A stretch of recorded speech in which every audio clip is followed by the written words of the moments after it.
ওমা তোমারে বলে এখন ভালো দেখা যায় না, তোমারে বলে শাঁখা সিঁদুর যখন পড়তো তখন বলে ভালো দেখা যেত। আমার ওই ভালোর দরকার নেই, আমি এই ভালোই আমার ভালো।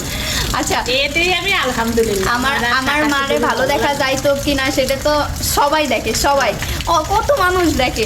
আচ্ছা আপনাদের যাদের থেকে ভালো লাগে না আপনারা কেন দেখেন, আর দেখে আপনাদের কেন মূল্যবান সময় নষ্ট করেন? তারপরে একটা কথা আছে কি, আমাদের শাঁখা সিঁদুর করে ভালো লাগলো আর এইভাবে ভালো লাগলো, তাহলে তোমার নজরটা কোন জায়গা? তুমি তোমার নিজের এমবি খরচ করিয়া মোবাইলে আঙুল দিয়ে টিপিয়ে কষ্ট করে এই সমস্ত কমেন্ট করার তোমার কি দরকার আছে? অপছন্দ তাহলে দেখেন কেন? দেখতে কে বলছে? দেখার তো দরকার এই সমস্ত কথা আমাকে তাহলে সে বলে কোনো লাভ নাই।